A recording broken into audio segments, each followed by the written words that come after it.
शहर संग्राम कार्यक्रम में हम मौजूद है वार्ड नंबर 9 अयोध्या बस्ती में। यहाँ पे गंदगी का अंबार है। यहाँ पे हमारे साथ में कुछ वार्डवासी मौजूद है और उनसे जानते हैं कि उनकी क्या समस्या है। ये बताइए, आपके वार्ड में काफ़ी गंदगी दिखाई दे रही है। ये 2 साल का पानी हो गया सर। यह पानी पहले उधर गड्ढा करे थे, पास होता था। अब ये प्लाटिंग हुई तो उसमें नाली मुन दिया है तो वहाँ पानी पास नहीं हो रहा है, ना नगर पालिका वाले नाली निकाल रहे हैं। ये 2 साल का पानी, पहला लॉकडाउन लगा था जब से पानी भरा हुआ है।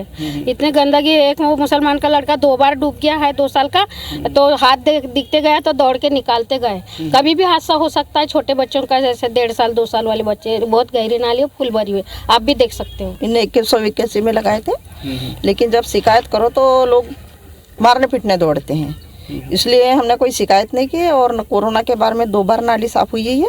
उसके बाद से अभी चुनाव माहौल चल रहा है तो अभी 1 बार साफ हुई है। 4 दिन 5 दिन से कचरा गिरा हुआ है, उठा नहीं गिरे हैं।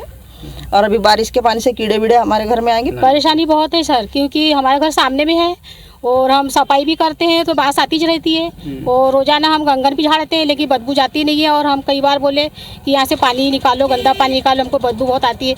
हमारे बच्चे कोई बाहर नहीं बैठ सकते, कोई मेहमान आता है तो उनको दिक्कत होती है।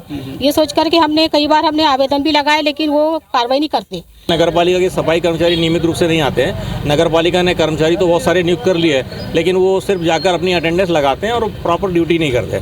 लोग अपने टैक्स के पैसे से जो है अपने पैसे जो नगर पालिका को टैक्स इसलिए देते हैं कि स्वच्छता, सफाई और प्रकाश कर हो। हमारे वार्ड नंबर 10 और 11 में प्रकाश कर की भी व्यवस्था नहीं है, बराबर लाइटिंग नहीं है। कई स्थानों पर जो है अंधेरा है और उसकी वजह से जो वृद्ध लोग हैं आए दिन गिर पड़ जाते हैं, तो उसकी भी नगर पालिका को ध्यान रखना चाहिए। वार्ड नंबर 13, क्या दिक्कत परेशानी है वार्ड में? अभी तो खैर कोई परेशानी नहीं है। बाकी क्या है, थोड़ा कचरा भी जमा होता है, कचरा की साफ़ सफाई नहीं होती। पार्षद को बोलो तो पार्षद भी ध्यान नहीं देते, तो वो हमको खुद नगर पालिका जाना पड़ता बताने के लिए। वहाँ के भी कर्मचारी नहीं आते।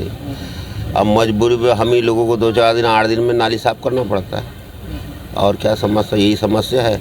और दूसरी चीज़ क्या है, पानी भी बराबर नहीं आ रहा नल का, सब मोटरें लग रही है, मोटर से पानी सब खींच रहे हैं। ये बताइए, वारासिनी नगर पालिका क्षेत्र में स्थानीय मुद्दे क्या रहेंगे इस बार?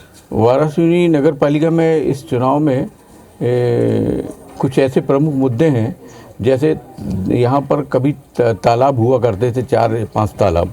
5 तालाबों में से 3 तालाब का अस्तित्व खत्म हो गया है और वहाँ पर लोगों ने अतिक्रमण करके अपना कब्जा कर लिया है। और उसके कारण जो जल स्रोत था वो विलुप्त होते जा रहे हैं। जो प्रमुख तालाब हैं, शंकर तालाब और अनामत तालाब, वो कमोबेश यही हालत है कि वहाँ भी अतिक्रमण करके उसके मूल रकबे में कमी आ गई। ऐसा महसूस होता है कि जिन्होंने अतिक्रमण किया है, मकान बनाए हैं, देखने में आता है कि शायद उन्होंने नगर पालिका से परमिशन नहीं लिया है और इस तरफ शासन का ध्यान बिल्कुल नहीं गया है। और ये समस्या पूरे शहर में, पूरे वार्डों में देखने को मिलती है।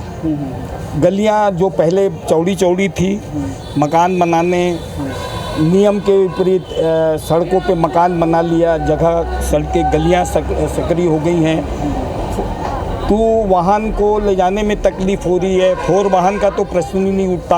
अगर एक किसी के घर के सामने गाड़ी खड़ी है तो दूसरे वालों को जब तक गाड़ी हटेगी नहीं, वो जाएगी नहीं। इस तरह से ये समझ में नहीं आता कि नगर पालिका ने कैसे इन लोगों को अनुमति प्रदान कर दी। ये बताइए कि वारासिनी नगर पालिका क्षेत्र में विकास को किस नज़र से देखते हैं आप? देखिए, सबसे पहली चीज़ होती है सड़क, नाली और जो कचरा गाड़ी है, ये नगर के सबसे महत्वपूर्ण कार्य होते हैं। जो नगर पालिका अध्यक्ष और पार्षद, इनके जो जिम्मेदारी होती है, वो सबसे पहले व्यवस्था जो बनाना होता है नगर में, वो है सड़क। सड़क क्या होता है कि अक्सर ये जो वारासिनी की सड़कें हैं वो 1 से 2 साल, ज़्यादा से ज़्यादा इन नगर के अंदर की जो सड़कें वो 1 से 2 साल चलती है। ऐसी सड़कें का निर्माण होना चाहिए जो कम से कम जनता को राहत दे, 10 से 15 साल वो सड़क चल सके। नेता जनप्रतिनिधि द्वारा तो जो मेन रोड है उसको तो बना दिया जाता है, मगर जो वार्ड की जो मेन रोड रहती है अभी भी जर्जर पड़ी हुई है, गड्ढों में तब्दील है। बारिश के समय पानी भर जाता है, नालिए की सफाई नहीं हो पाती सही ढंग से। शिकायत करने के बावजूद भी कोई कर्मचारी नहीं आता। अभी पिछले लगभग 1.5 से 2 साल से जो प्रशासक बैठा है, बहुत ही बेकार प्रशासक बैठा हुआ है। कई नगर पालिका में अपनी शिकायत लेके जाने के बाद भी कोई समस्या का समाधान नहीं था। पार्षद सिर्फ अपने मनमानी मोटी रकम कमाने में लगा हुआ है, कोई भी समस्या का समाधान नहीं किया जाता।